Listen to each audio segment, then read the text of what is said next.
అమరావతి విస్తరణపై దృష్టి పెట్టినట్లు ప్రభుత్వ వర్గాలు ప్రచారంలోకి పెట్టాయి. మరో 40,000 ఎకరాలు భూసమీకరణ లేదా సేకరణ చేయాలని అనుకుంటున్నారు. కొంతమంది రైతుల నుంచి ఇప్పటికే అభిప్రాయ సేకరణ చేశారు. మొత్తం 11 గ్రామాల పరిధిలో ఈ భూసేకరణ లేదా సమీకరణ ఉండే ఛాన్స్ ఉంది. రైతులు ఇస్తారా లేదా అన్న విషయాలను పక్కన పెడితే అసలు అంత తొందర ఎందుకన్న ప్రశ్న ప్రధానంగా వస్తోంది. అమరావతి ఇంకా రీస్టార్ట్ కాలేదు. అభివృద్ధి చూపించిన తర్వాత కదా అసలు ప్రణాళికలు వేయాల్సింది, వాటిని ప్రజల ముందు పెట్టాల్సింది. అయితే ఈ సమాచారం బయటకొచ్చిన తర్వాత రైతుల్లో తీవ్ర వ్యతిరేకత కనిపించింది. ఎందుకంటే ముందుగా సమీకరించిన భూముల్లో చేస్తానన్న అభివృద్ధి చేయాలి కదా. ఉమ్మడి ఆంధ్రప్రదేశ్ విభజన తర్వాత రాజధాని లేని రాష్ట్రంగా మిగిలిన ఏపీకి అమరావతిని రాజధానిగా నిర్ణయించారు.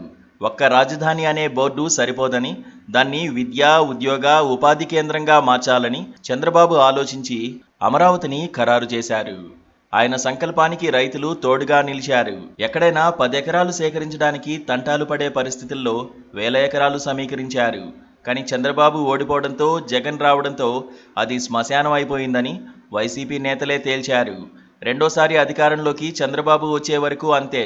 ఇప్పుడు మళ్ళీ అమరావతికి రెక్కలొస్తున్నాయి, నిధులొస్తున్నాయి. నిర్మాణ పనులు ఇంకా ప్రారంభం కాలేదు.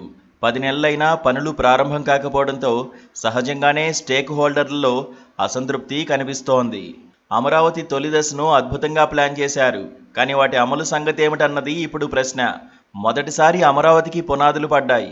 రెండోసారి గెలిచిన వెంటనే ఆ పునాదుల మీద నుంచి నిర్మించేస్తారని, 2 ఏళ్లలో తొలి దశ అమరావతిని చూడొచ్చని అనుకున్నారు. 10 నెలలైంది. ఇప్పటికీ రీటెండర్లు పూర్తి చేసి పనులు అప్పగించారు. రుణాలు, నిధుల సమీకరణలో ముందడుగు వేశారు. కానీ ప్రజలు ఇవన్నీ చూడరు. పనులు ఎక్కడి వరకు వచ్చాయో చూస్తారు. ఆ ప్రకారం చూస్తే ఇప్పటి వరకు రీస్టార్ట్ కాలేదు. పనులు సాగుతూ ఉంటేనే ప్రజలకు నమ్మకం వస్తుంది. పనులను ఈ నెలలోనే ప్రారంభిస్తామని ప్రభుత్వ వర్గాలు చెబుతున్నాయి. ఏడాదిన్నరలో కోర్ క్యాపిటల్ను పూర్తి చేయడమే కాదు, ఇప్పటికే భూములు కేటాయించిన సంస్థలన్నీ తమ తమ కార్యాలయాలను నిర్మించుకొని కార్యాలయాలను ప్రారంభించుకునేలా చేయాల్సి ఉంది. అప్పుడే ప్రభుత్వం చెప్పింది చేయగలుగుతుందన్న భావన వస్తుంది. అలాంటి సమయంలోనే భూ సమీకరణ లేదా సేకరణ చేయడం మంచిది. ఎందుకంటే ఈసారి రైతులు గతంలోలా ఇబ్బంది పడకూడదు. అందుకే వారు వ్యతిరేకత వ్యక్తం చేస్తున్నారు. అయితే ముందు చూపు అనుకుంటున్నారో లేకపోతే అమరావతిని ఓ రేంజ్లో ఊహించుకుంటున్నారో కానీ అంతర్జాతీయ విమానాశ్రయం గురించి ఆలోచిస్తున్నారు. 5,000 ఎకరాల్లో ఇంటర్నేషనల్ ఎయిర్పోర్ట్ అంటున్నారు. నిజానికి గన్నవరం ఎయిర్పోర్ట్ అమరావతికి దగ్గరగానే ఉంటుంది.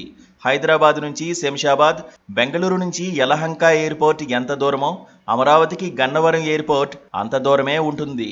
కొత్తగా అమరావతిలోనే కట్టాల్సిన అవసరం ఉండదు. అయినా ముందుగా ఏపీ ప్రభుత్వం తమను నమ్మి భూముల్ని ఇచ్చిన రైతులకు న్యాయం చేసిన తర్వాతనే ఇతర ప్రాజెక్టులపై దృష్టి పెట్టాలి. లేకపోతే వచ్చే తిరుగుబాటును అంచనా వేయడం కష్టం. Please subscribe to KTV Telugu. KTV Telugu. KTV Telugu.